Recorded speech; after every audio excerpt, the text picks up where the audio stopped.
So the Everton test not passed, but again, not failed. So welcome to Everton nil, Chelsea nil. So let's get into it.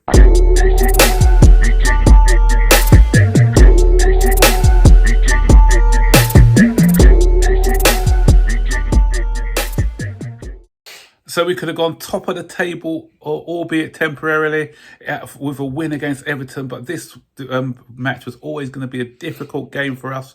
We against Everton, we are not great. We haven't won there in about 3 or 4 seasons, and it's always a difficult ground to go to. So I wasn't expecting much out of this game. I was expecting either a draw or a loss, to be honest.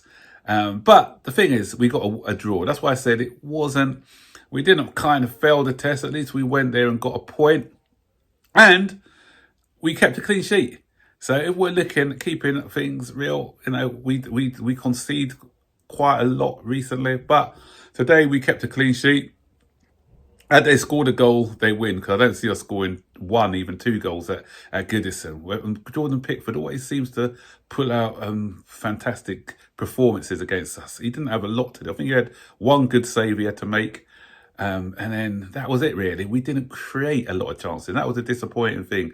We had about 3-4 shots, but no sort of clear-cut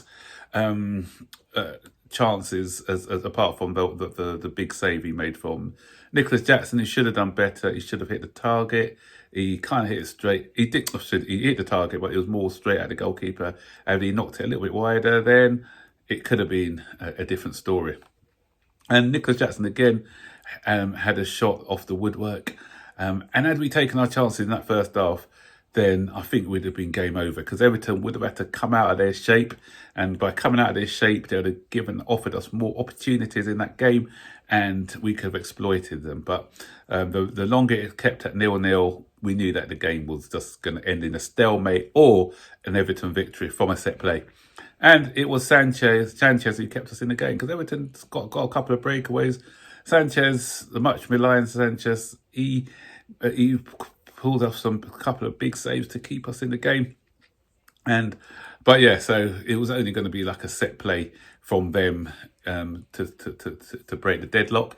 Our set plays today were very disappointing. I was disappointed about the game. Obviously, the first thing is a lot of people are dismissive of Cucurella, and mainly those who are Ben Chilwell fanboys and saying, Cucurella's not great. He is good. He's vital to the way we play. We missed him badly today in that inverted mid, when he inverts into the middle, and so we didn't really have the legs in midfield. They kind of outpowered us, but we just didn't have the influence which allows our wingers to play a lot wider when he's in the side. Colwill doesn't give us that emphasis. We knew it didn't work when it was played under Pochettino last year. But he didn't have a bad game, but he doesn't play that role as good as Cucurella does. And for me, the other disappointing thing was the substitutions today. We waited too late. You just could see that things weren't going to happen. Why wait until the 70th minute or just past the 70th minute before making substitutions? Even the selection of maybe Sancho, and I'm just looking at it now, and Liverpool's just gone 1-0 up, and that's the thing you do. So they're going to build up a bigger gap against than us. But the thing is, for me, as I was saying before, I'd have played Neto on the left. I'd have played Madueke on the right. At least these are 2 wingers who can commit, especially when you've got Ashley Young on that side. The pace of Neto against Ashley Young thought would have given him a lot of trouble.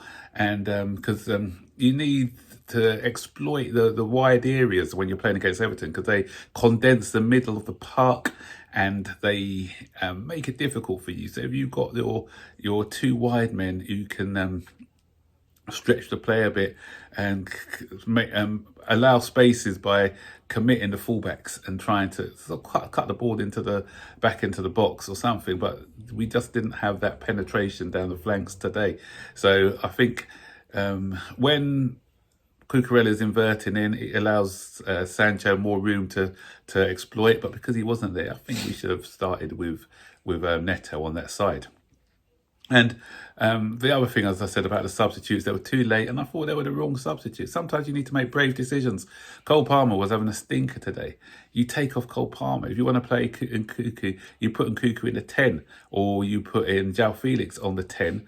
And then what you do, you put on Gui.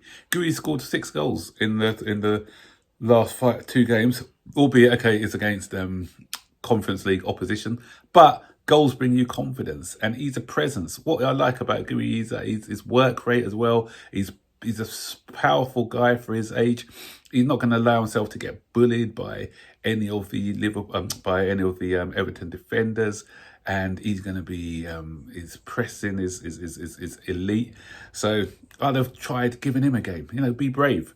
Bring him on rather than the safe option was putting on Nkuku as a 9, and usually comes up with goals like he did against Bournemouth, but most times it doesn't quite work. And even Maresca admitted that he's not really a 9; he's more of a 10. So put him in his proper role as a 10. Put Gui on. Let's be Let's be positive and make those substitutions.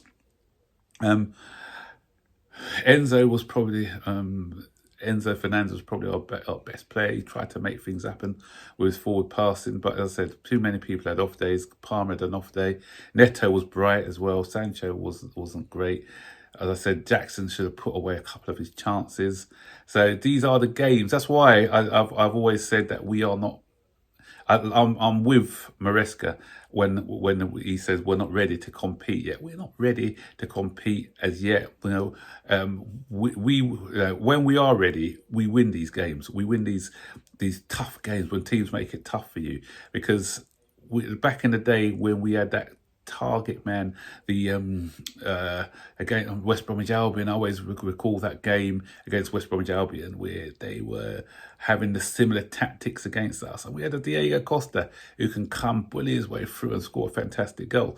You can't see Nicholas Jackson doing that in games like this. So, and that's why I'd have liked a different profile. I always keep calling for a different profile of the bench. Like, I know Gui's that difference, but he's still quite young. Someone like a Duran would have been fantastic for us now, or even Osimhen or somebody like that, who's gonna be able to make the difference in these tight games. But yeah, it's a draw. It's better than a defeat. We move, we carry on, and hopefully, we got Fulham, which isn't going to be easy as well. And Fulham have been going great at the moment. They're going to be a tough nut to crack. So, and West London derby as well. So that's going to be a difficult game on Boxing Day. So I'm hoping that we can just brush this one off and get back to winning ways when we play against Fulham. So, what do you guys think about the match? You disappointed about it, or you expected this result? And one last thing, sorry, and I don't want to sound like sour grapes, because I said it's up to Everton, so it's up to us to break Everton down. They ain't going to make it easy for us, but the tactics, the negative tactics by Sean Dyche, I can't stand him with tactics. Everton, horrible club. It's not sustainable. Try and get nil. They've got the most nil-nils in the Premier League this season, and they need to sometimes be a bit braver themselves and try and go for wins, because draws ain't going to hack it. If they go down, I won't be shedding a tear anyway. And I said that's not sour grapes. All credit to them, because at the end of the day, they got to do what they need to do, as I said, to get a result. But yeah, but it's not the sort of football I want to be watching week in, week out. So, hey ho, we move. So, guys, don't forget to like, subscribe, turn on post notifications to be notified every time I make a new video. So, take care. Bye-bye.